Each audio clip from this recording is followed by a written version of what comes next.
This show is part of the RetroZap.com podcast network.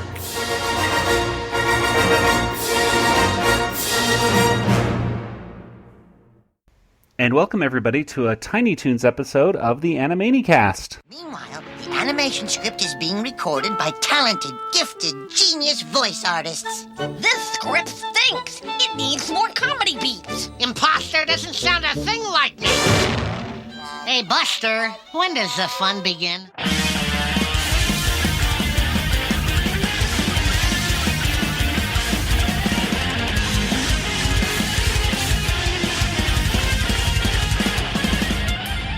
And welcome everybody to another episode of Talkin' Tiny Toons.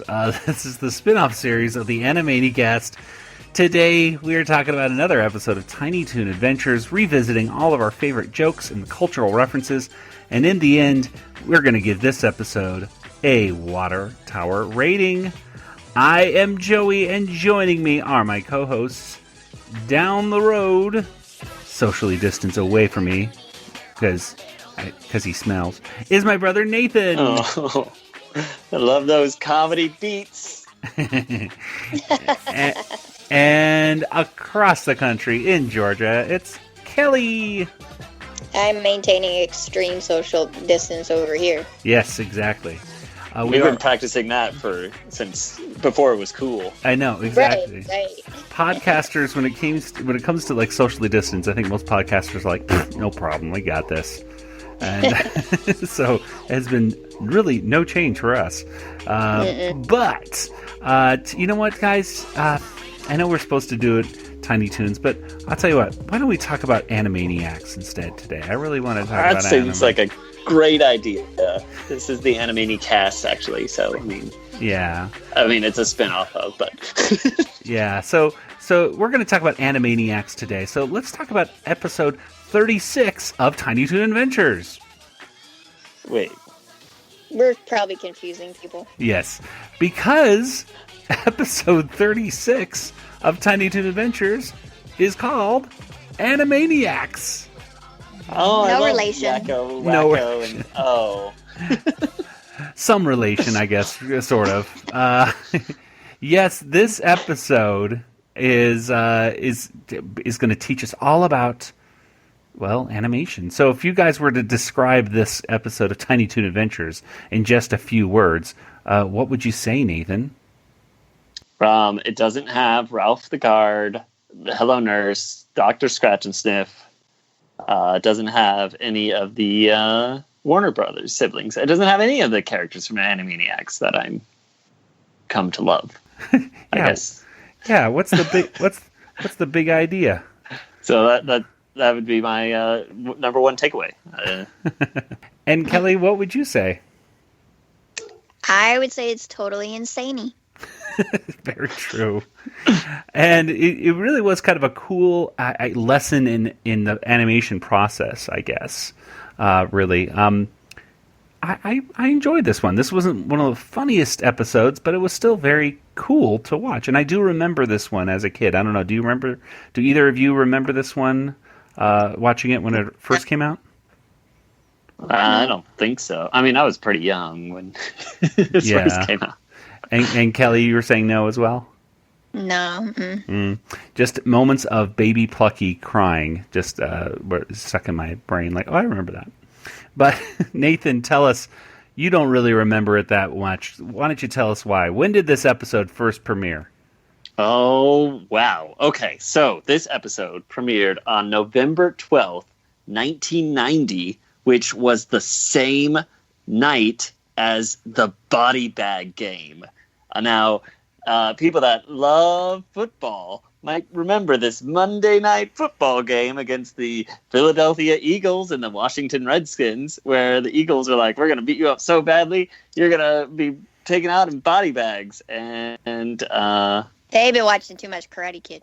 Yeah, well, the Eagles did win, and I don't think the Redskins were taken out in body bags, but I don't. Well, that's probably for the best. Something I care more about, Saturday Night Live introduces some new castmates. We got Chris Farley, Tim Meadows, Chris Rock, Adam Sandler, Rob Schneider, Julia Sweeney. Join the cast of Saturday Night Live. So Well, that was a good cast. Yeah, definitely. Those are people. I know like all of those pretty much. Yep. Yeah, I don't want to give away anything else because all these episodes come out every day in 1990. So if we do another episode around this time, you're just taking away from the facts in those days. Exactly. Well, let's go ahead and get in. We got to save those for just in case we get an adjacent episode. Save some facts. Yes. So there's not a lot of facts anyways, but... Hey, body bag football, that sounds great to me. Boy, oh boy, it sounds fun. Man. Before we get into today's episode of Animaniacs, I figure we might as well talk about some Animaniacs news. And when we were done recording with Tom Ruegger and Paul Rugg in our last episode, we were talking to Tom about how there's been nothing for the reboot that's been coming out, and just kind of speculating on why that is. And Nathan, why don't you tell us or actually I'll let Kelly tell us about this. Kelly, why don't you tell us what was Tom's basic theory or answer as to why it might be taking so long? He thinks the director, not really the director, but I mean, he is a director, but not director of Animaniacs, and not the director that was on our previous episode. Not Mr. Director, but my director. This is so confusing. Steven Spielberg has his own cleanup crew. Like the people that come in and clean up after John Wick, shoots a bunch of people in his house. Not quite like that either. But Spielberg has his own cleanup crew that comes in and changes things and fixes things back behind the animators.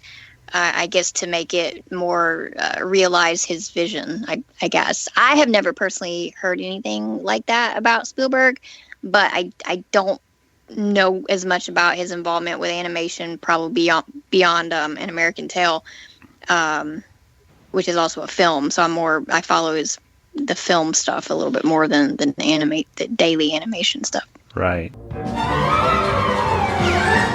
What was I going to say? Oh, I know what I heard, though. And you could add this to your broadcast. What I heard, and this is true. Spielberg has his own retake crew, and they're dedicated just to him. So he looks at an episode or he looks at some aspect of it. He doesn't go back to the folks at Warner's. He has a crew that he just says, you have to fix this, fix that, fix that. So I think they've lost control over there. I think Spielberg has said, no, I'm worried that this isn't going to work out. I'm going to make sure it is. So that's good for, I don't know. Out of that, all I can definitely tell you is Spielberg has his own retake crew on the new Animaniacs. I mean, that's probably good. I mean, It's nice that he's at least looking at them, and he's got a hand in it, I trust him. That's right. Yeah. But it's still, you just never know. And Paul raised some interesting issues. I mean, the fact that Paul Rugg and funny people like him, Sherry Stoner and Peter Hastings and John McCann, Deanna Oliver, Nick Hollander, all these people, they're all they're not crazy people, but they're all very funny, unique, talented, and wild people with great ideas. And the beauty, and it was passed down from McCurdy to me to them, they were able to just write cartoons that they really cared about and liked. And there was a great freedom there back then. And like Paul said, we weren't making cartoons for kids per se. We were just making cartoons that were funny. Yeah. And I don't know if that's still in the mindset, especially of the executives right now in Warner Brothers. Yeah. So it was interesting to think about the reason that there might be some sort of delay is that Spielberg having his own crew and saying, fix this, fix that. and perhaps there's some sort of, perhaps Spielberg's a little disenchanted with the stuff that's come out so far. Maybe. Maybe We've been getting that vibe anyways. Yeah, exactly. Just because there's been nothing shown that, boy, there must be something kind of wrong. And now there won't be a Comic-Con. That's true. So, but you know what? The thing... Yeah, is that... Go ahead, Nathan. Well, was that officially canceled, Yes. San Diego? Oh, that's so sad. Well, Nathan and I were going to be going there, too. That's right. I know. It was going to be our first time. We were going to be representing the Animanicast, representing RetroZap.com. And then what do? They heard we were going.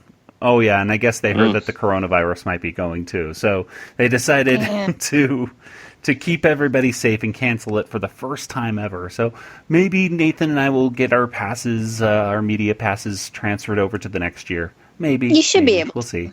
But at any rate, that really kind of puts any official huge Animaniacs announcement that I'm sure one would assume would be happening at Comic-Con gets pushed off as well. So there's this new Looney Tunes show coming out May 27th, and they just recently released the trailer for that a month before it comes out. So I don't know. Maybe we're not going to see an Animaniacs trailer until like a month before the actual premiere. It's hard to say. Well, they released a new Fraggle Rock show.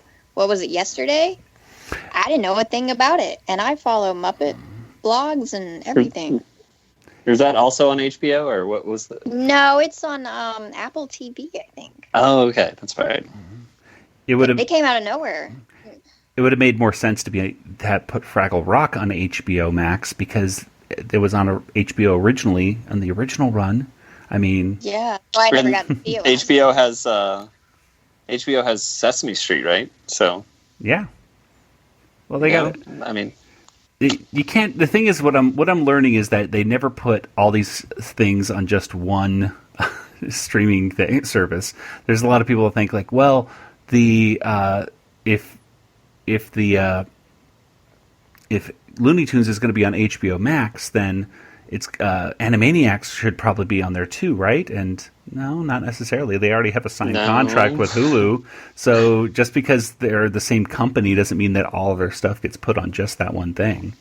With the streaming wars right now, it's just everything's just so split up, and some of it gets put on two things at once. Like Community right now is on Netflix and Hulu.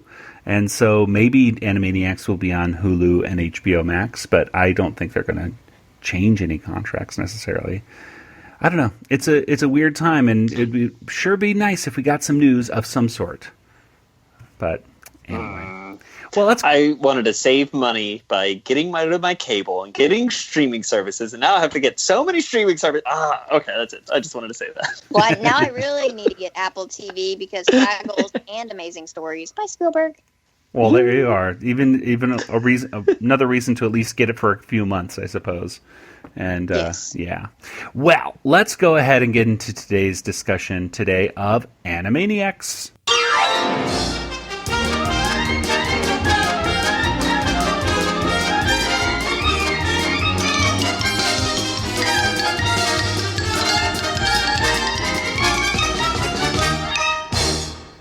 This is Animaniacs with an exclamation point. Oh, yes. Excellent. So, Animaniacs. So you should read it differently than normal Animaniacs. Okay, here we go. All right. So, Animaniacs with an exclamation mark.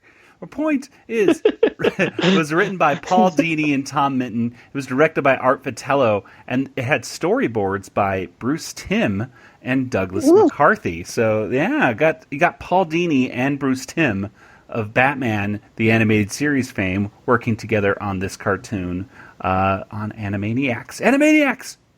So that explains the Bat Duck poster in the background. Oh, sure it does. Sure it does. Well, Kelly, why don't you go and tell us what happens here in the first part here of Animaniacs?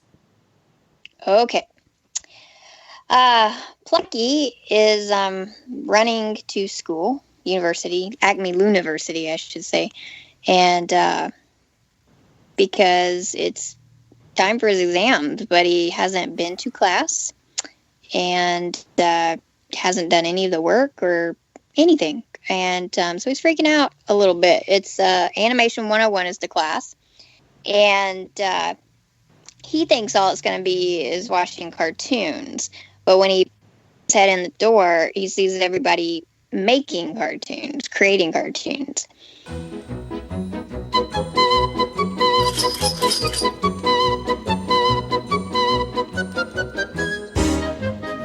Well, look who finally made it to class. What's going on? Where are the cartoons? We're making them for the animation festival tonight. Making them for tonight? Sure, it's the only way you get a passing grade. You do know how to make a cartoon, don't you? Oh, sure. You get a camera, some weird scenery, and some goofy-looking people, and take pictures. This looks like a job for the magic pen. And he's got no idea what's going on, and they're doing it all for an animation festival, so talk about pressure. So Buster gives him a magic pen that's in a glass case on the wall. It's like a fountain pen, and it says to only use in emergencies, and it's like a little, magic wand kind of thing, and he uses it to help illustrate what everybody in the room's doing, and he goes through storyboard artists, and they use thumbnails to, sort of like a comic strip, sort of illustrate what the action's going to be. You've got layout artists. You've got the people who trace the image onto the cells, the animation cells, and the writers work out the comedic beats. From this basic situation, they think of the sight gags and jokes we call comedy beats.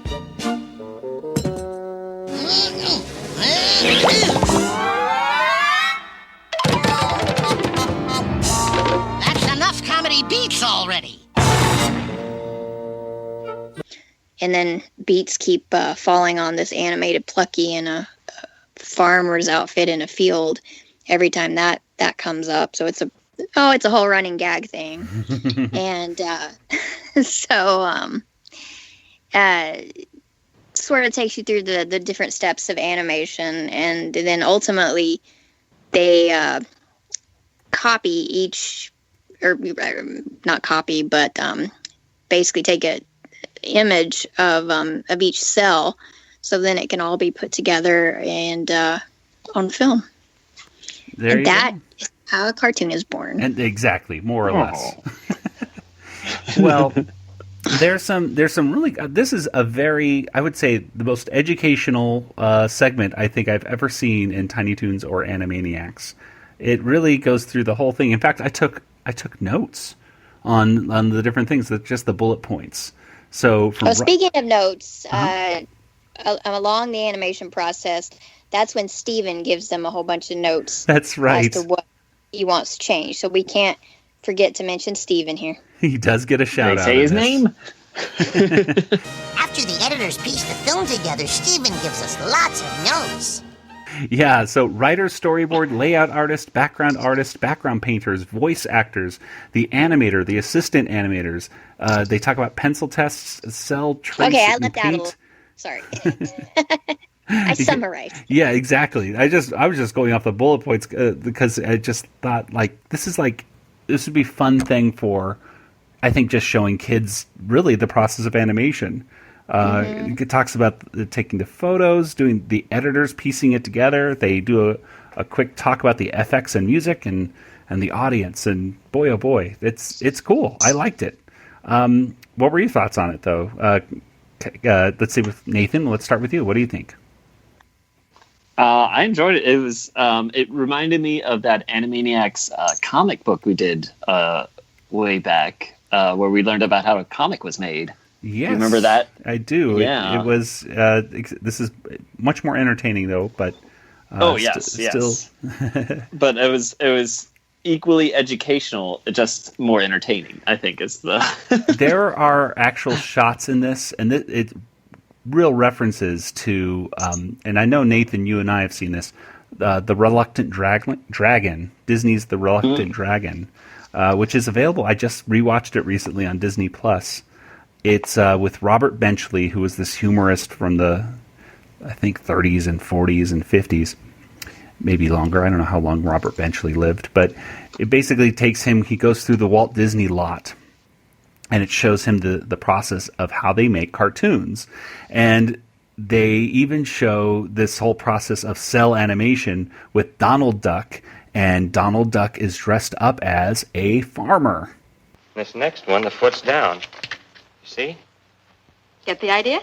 Yeah, but he still doesn't move. Just a minute, big boy. Give me time. Give me time.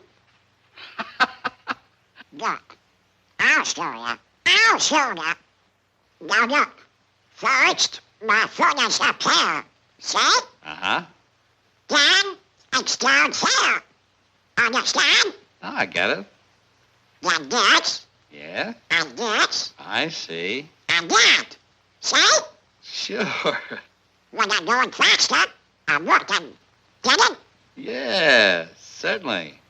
Now in this picture, I'm a farmer, see? I'm doing that to milk a cow. Oh, MacDonald had a farm. How am I doing? I think it obviously heavily influenced this episode. And in fact, there's this part where Dizzy Devil is animating and looking in the mirror as he animates. And I think it was from The Reluctant Dragon, I think, where they showed Ward Kimball animating and then looking in the mirror, making faces as he went. So I don't know. I feel like to point out when you said Robert Benchley, I was like, oh, wait. So I double checked, and he is the grandfather of Peter Benchley. No way. Yeah. I thought I'd heard about that connection before, but I double checked on Wikipedia, and he's the grandfather, Peter Benchley, who wrote the novel Jaws that became the movie, directed by Steven Spielberg. Cool. That is so cool. Yeah, it all comes back to Steven. I'm sorry. It does, but that's so cool. It's all connected. That's awesome. I actually have one of Robert Benchley's books. He's a very funny guy. So anyway, excellent stuff. So, Kelly, Nathan, any other thoughts on this first segment before we move on to part 2? I really enjoyed it. It reminded me the first time I went to what used to be known as Hollywood Studios at Disney World. They still had a working animation studio there that you could walk through and peer through the glass and see the animators at work. So when we toured it was we saw some background artists working on the backgrounds for what would become Aladdin. And so that was in production at that time. Wow. That was really cool. And I already knew a lot about animation at that point, because anytime movies would come on the Disney Channel, I'd watch behind the scenes of The Little Mermaid and Beauty and the Beast. And I watched them so often that, I knew which animators did which characters. And, Glenn Keane is so awesome. He does everything. And he's related to Bill Keane, who did Family Circus. So art runs in that family as well. But I really got a kick out of that. I used to want to be a Disney animator, and I'm not so great at the drawing. Writing is more my thing. But I love drawing Disney characters, not in motion. I just do stills of them. So I realized I didn't really want to do the motion, but I do like to draw them. I thought it was funny that in this segment they were talking about how there was commentary on how boring some of the jobs were. And like the animation part, that if you like movement and fun, then you will become the animator. And it shows Dizzy, doing all that drawing. And the boring one is showing, the photography part. But I was like, I actually like to do the photography part. That would be, if I was to do any of this, it might be the photography part, just because it's kind of it's easy. Like I get to see it moving along. Or tracing, the tracing, that's different from the photography, I think. That's true. But that's too much work. I would want the one that the buzzard got. Okay. That's. Oh, that'd just be so tedious. I don't care. I'd be flying through those cells. Which is so funny because they don't even. This is such an outdated thing. They don't even paint on actual cells anymore for animation. So it's all digital now. digital cells. So, and it's so Very funny. I was sad. watching these things on I think there's a great YouTube series called Defunct Land, as well as some other stuff on the Disney Plus right now, talking about how they used to do stuff. But the cells that the Disney folks would use, they would just reuse them. They would just put them through a wash, and so all those cells would just be wiped clean. Or at the end of a Disney production, like Bambi or something like that, they would take, as a celebration that we're done with all this animation, they would take all the cells, spread them out all over the floor, and then skate around the floor.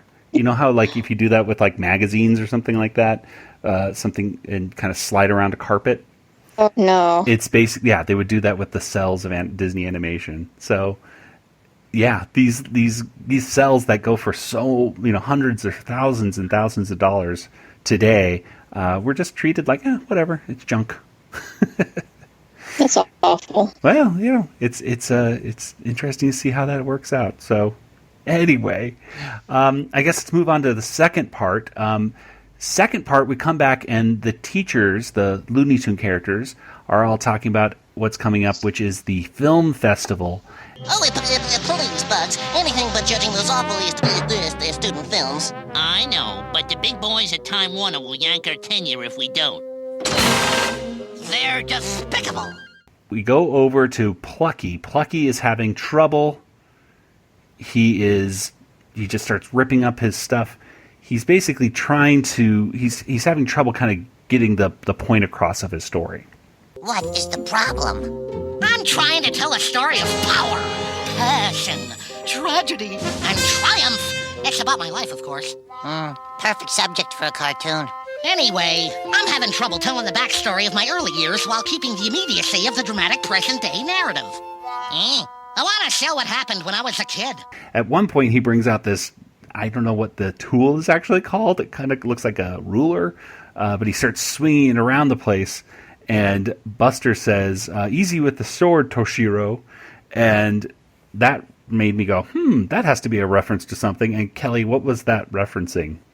It was referencing Toshiro Mifune, who was in a lot of Akira Kurosawa's Japanese films. And he generally played, he being the actor, and of course many of his characters, was the inspiration of Obi-Wan Kenobi, and I believe that George Lucas actually offered him the role first before Alec Guinness, or at least he envisioned him in the role as Obi-Wan. He sort of played that older, wiser sword master in the Japanese films like Hidden Fortress and The Seven Samurai. So probably one of the best-known Japanese actors of his time and still today. Well, there you go. I knew there was something to that, so thank you for that. So Buster goes in again to help him out. This time he's going to tell him kind of some filmmaking techniques. So he tells him about, wipe cuts and fade in and fade outs. And he since Plucky wants to talk about when he was a little kid, he says, well, we need to do a flashback. So Plucky grabs his camera and they do a flashback and they end up in a pond. They can see baby Plucky, and this is the first appearance of baby Plucky, and he is baby Plucky. Like, this is, timeline-wise, he must be 1 or 2. And he's and his parents, being such great parents, are nowhere to be seen, by the way. Just letting him go around in the pond in his little floaty. That's me as a baby with my first inner tube. Oh, I was a cute little quacker. This will make a great opening scene.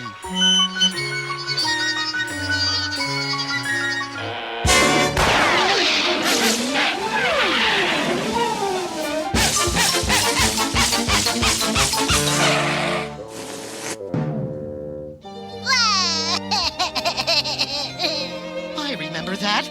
Poor little fella. The screen isn't ready for such heartbreaking pathos. So they decide to go back, but unfortunately they flash back a little back in time instead, and they go to World War II. Then they flash back even farther to prehistoric times with basically a scene from 2001 with the monolith and all these apes banging bones in front of it. You shouldn't mess around with time too much. Remember what happened in Back to the Future? Yeah, it's a great movie. And Plucky holds up a little plug sign right there with dollar signs on it. Kind of as a way to, again, we have the Spielberg connection right there with Back to the Future. So maybe Plucky's hoping to get a little money from Spielberg by promoting Back to the Future. I don't know. But Buster says, okay, well, we got to flash forward. And so Buster leaves just before the apes all attack Plucky and start hitting him over the head. Buster says, oh my gosh, I forgot I didn't tell him how to flash forward. And luckily, Buster's able to suck Plucky out of a book of prehistoric life. I guess Plucky just kept flashing back and back and back and became an amoeba. I'm an angry little amoeba! In the book. It's a very abstract, but a very interesting way to rescue him. So Buster sucks him out of the book and puts him in, and that's pretty much I think the end of this this act, because the next part is, well, it's time for the film festival, and Plucky's film is not done. So there we go. That's the middle act. Nathan, Kelly, what do you guys think about the second act? Let's start with you, Nathan. There was a reference to 2001: A Space Odyssey. Yes, I believe. I mentioned that. Well, I liked it. All right. And, well, Kelly, what did you like or see or notice in this one? Well, I liked the reference to Shiro, of course, but then also the Back to the Future, and the flashbacks and all the wipes and everything. It just reminded me of Animaniacs actual show when they go Iris out already. Yeah, and again, this part, I should say, I thought, man, I'd like to show some of this again to my students at my school, just because I like to show them the use of transitions and stuff like that when they're making their own videos today, and they kind of talk about them a little bit and how they're useful. And I don't know, I think that this cartoon does a good job. Again, the second part gets a little sillier, but it still has a little bit of teaching moments right there, which is nice. Yeah. And I like that the Bugs Bunny and people are, shown in it. You get to see all the original Looney Tunes. Is always fun. Yeah, exactly. And whenever they have that in Tiny Toons, it's fun. Yeah.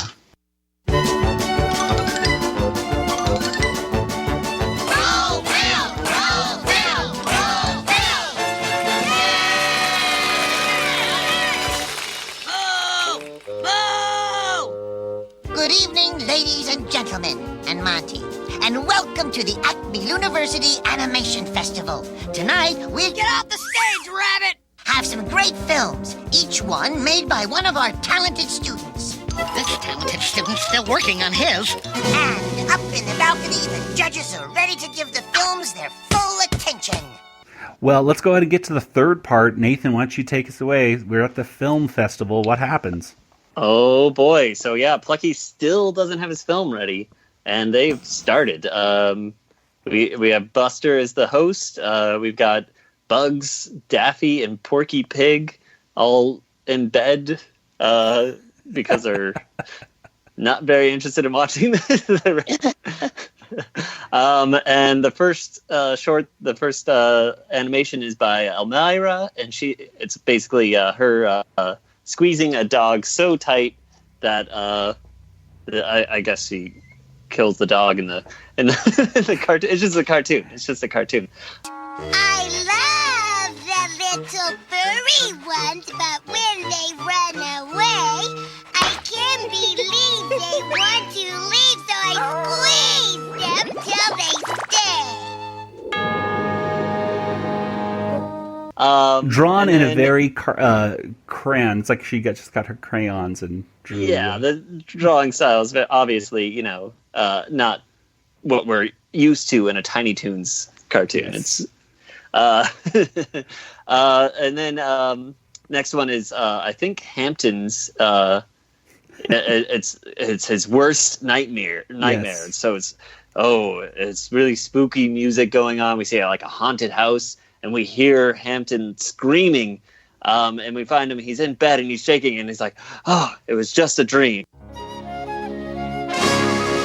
Yay, bravo, hooray, yippee! And then it's the end. So that one was a lot of fun. Yes. Dizzy Devil also has one. It's called Dizzy Eats World, and it's just it's literally Dizzy Devil eating the earth. So Dizzy Eats World!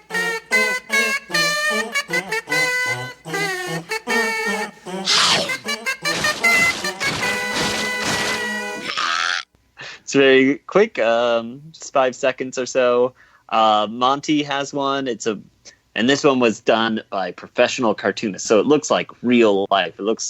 We've got it's Monty Saves Christmas, I think, and A Montana Max Christmas, I think is what yeah. it's There called. we go. So it's Montana Max is Monty Claus, and he comes in because Babs and Buster Bunny are cold and poor, and their fire just went out.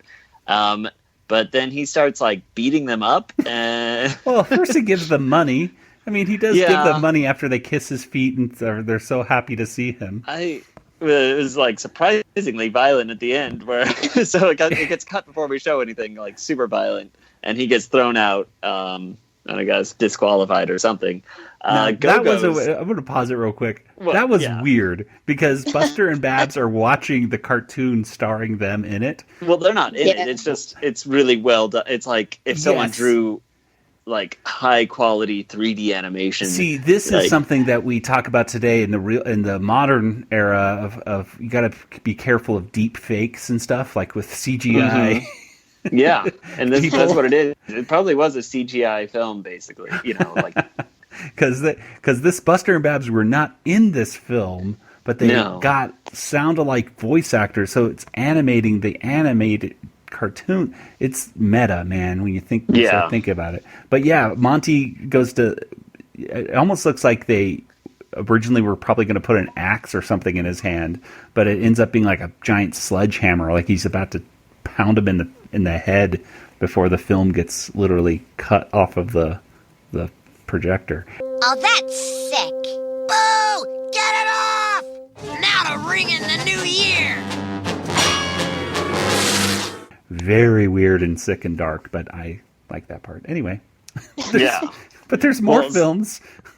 Yeah, there's more. So, I think Monty got disqualified, but then Go-Go goes next, and I feel like he should almost get disqualified because he just shows a live-action film that already exists. I think, like, it's called So You Want to Learn to Dance, and it's like an actual black and white short film, and he just shows some really funny clips from it. But like, he didn't make it. And this would be like another. So this is like actual live action. This would be like us going into a different dimension and like pulling off like a fourth dimension. But like since Go-Go is so weird, he can do that. I guess so. And, yeah, that is weird. Yeah, it's weird to think about, and the audience doesn't know what to think about it either. Well, they didn't think it was weird though. They thought it was dumb. Yeah, which I was like, "What are you talking?" Like that has to be the weirdest thing that like possibly could happen. Yeah, I don't know. Shirley the Loon is next, and her film was too long, so she had to cut it down to 17 and a half hours. So, her and Mr. Director went to the same film school, I believe. Yeah. So, so that's a shortened version. And like Bugs and Daffy and Porky, they all want to try to escape, but like their door's been electrocuted, so they can't even leave. So they're forced to watch this like long film. Everyone's gone like insane by the end of this. And Plucky was told he has to cut his short because Shirley's went long. We're coming down to the end, folks. For our last entry, a cartoon by Plucky Duck. I hope I managed to save the artistic integrity of my film.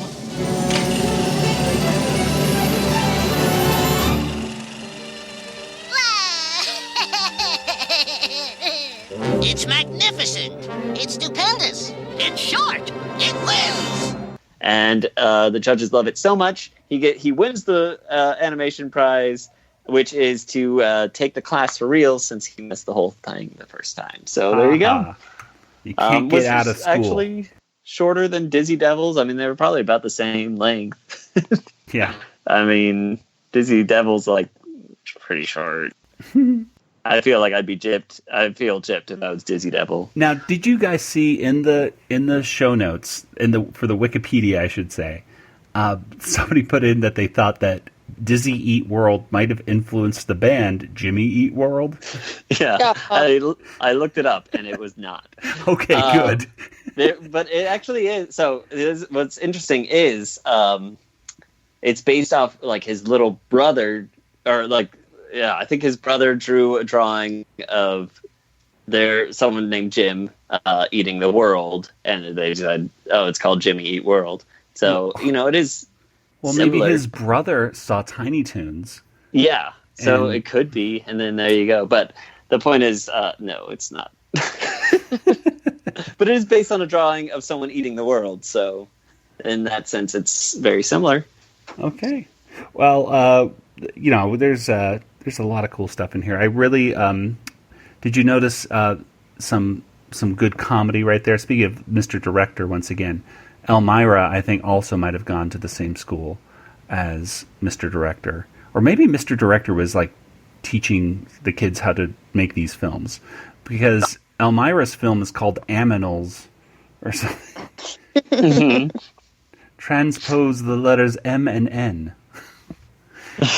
That's funny. That's the word. It's funny. Anyway, I thought that was a nice little connection. And one other little side note that Buster, when he comes out, he goes, "Hello, fellow Toonatics." And I thought, oh, that's like Tom Ruegger's blog, Cartoonatics.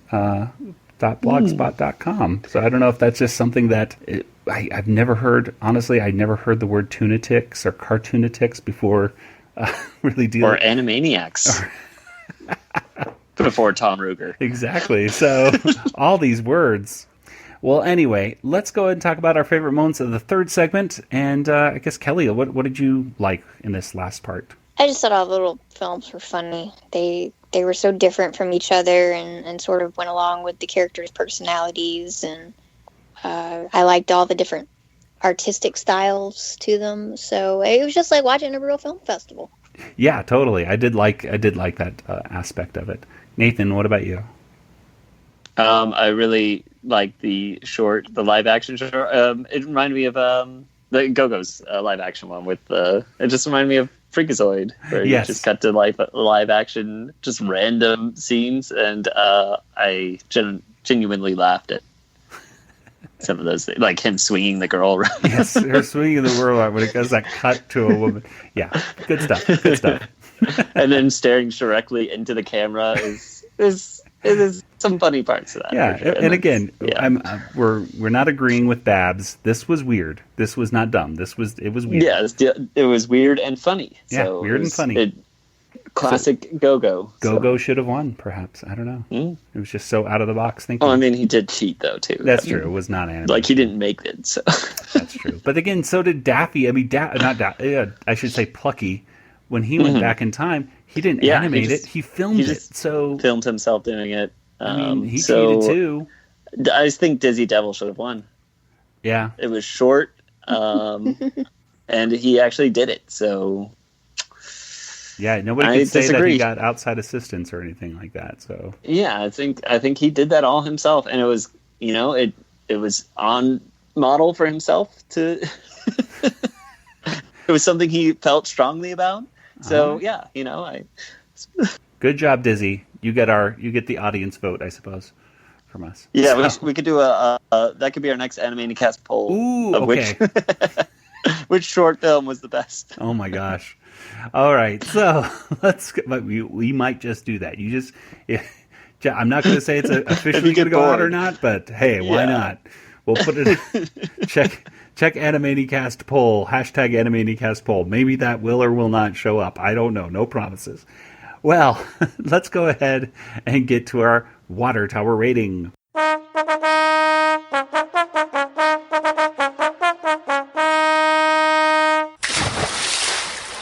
Well, out of 5 water towers, how many would you give this episode of Tiny Toon Adventures?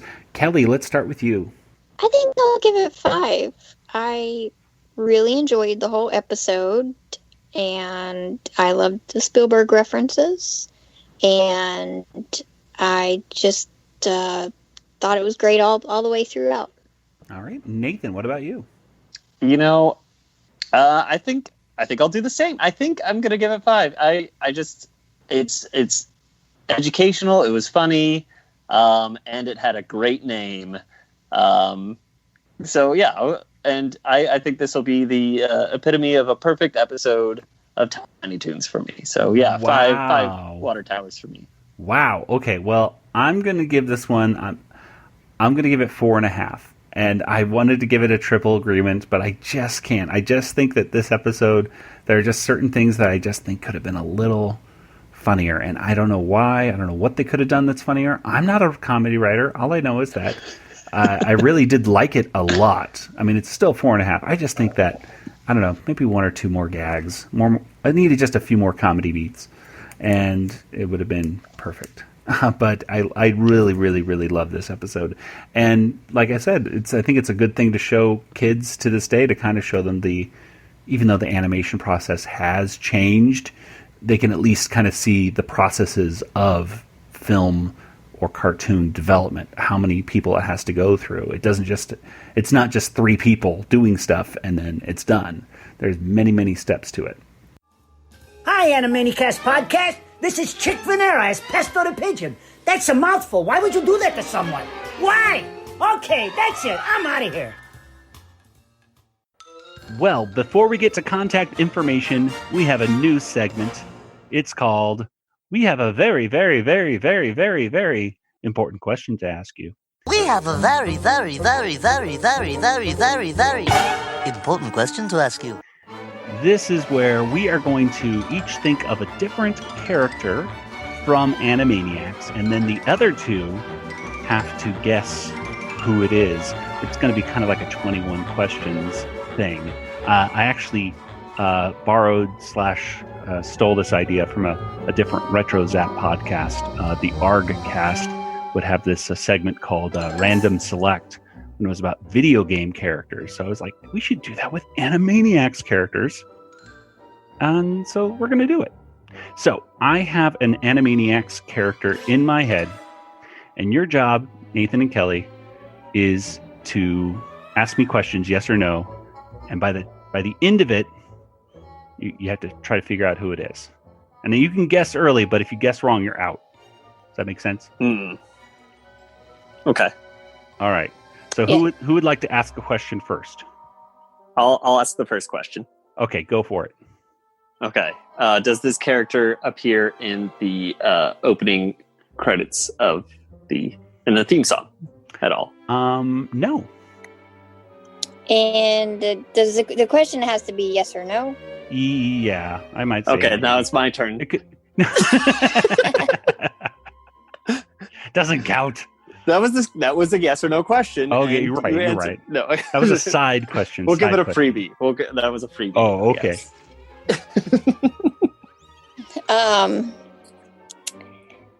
Is the character in more than one episode? Yes. Okay.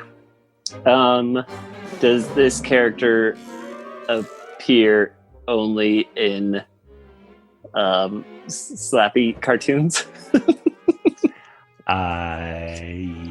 Yes, mostly. All right. Well, that was a big question. No, I was like, is it Skippy? No. Skippy's in the intro. And that means you. Well, I'll let you keep going, Kelly. But technically, if you guess, shouldn't that be like you guess, and that's all for all the marbles, and then you're out completely? Oh, I don't know. I don't ever play this game. Well, this is the first time we're playing it here, so we'll let that go as well. So whatever. No, it's not Skippy. Yeah. Okay. Yeah, well, you know what? I take it back. You can guess who it is on the way. That'll be just part of your yes or no. Yeah, it's minus a question. Yeah. Okay. Is this a villain? Is this primarily known as like an antagonist? Yes. Okay.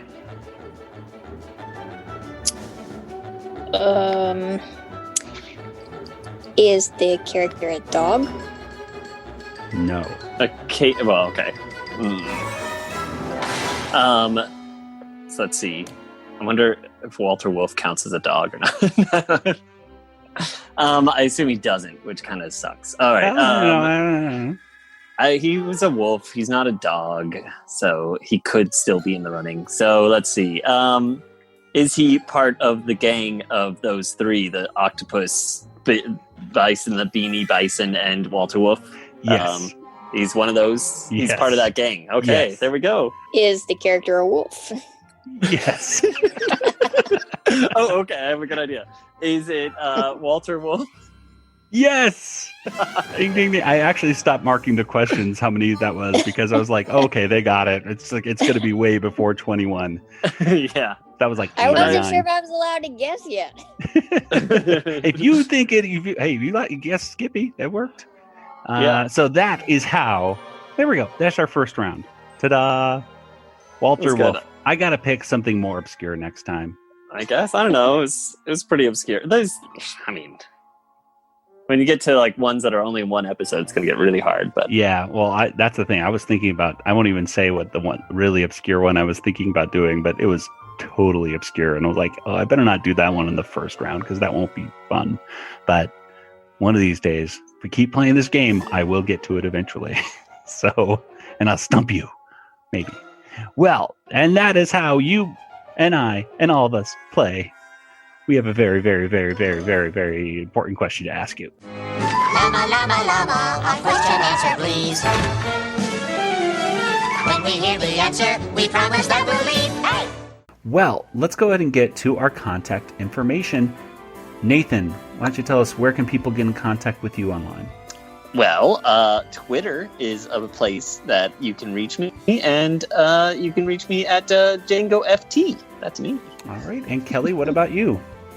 I'm also on Twitter, Yoda Princess, YODAPRNCSS, or you can email me, Kelly at BigShinyRobot.com. All right. And as for the Animanicast, we're on Facebook and Twitter and Instagram. And, of course, you can head on over to discord.animanicast.com, and you can join us and the other folks from RetroZap in discussing Animaniacs, or Tiny Toons, or just cartoons in general, or really just pop culture and Star Wars especially over there at our Discord group. There's really some great conversations over there going on. We've had more and more listeners heading over there, and it's been a really positive community. So if you're looking for a nice place to talk with other fellow fans about really anything pop culture related, head on over discord.animanicast.com. We'll give you the welcome link to that group. And hey, why not subscribe to the RetroZap podcast feed? That way you can get not only this podcast, but all of the other fantastic podcasts that RetroZap puts out just about every single day for you to listen to. So retrozap.com is your one-stop shop for pop culture stuff. Well, let's go ahead and wrap everything up. So for Nathan and Kelly, this is Joey saying good night, everybody. Good night, everybody. Good night, everybody. This podcast is not endorsed by Warner Brothers or Amblin Entertainment and is intended for entertainment and information purposes only. Animaniacs, Tiny Toon Adventures, Freakazoid, the Warner Brothers logo, all names, pictures, and sounds are registered trademarks and/or copyrights of their respective trademark and copyright holders. All original content of this podcast is the intellectual property of the Animanicast unless otherwise indicated.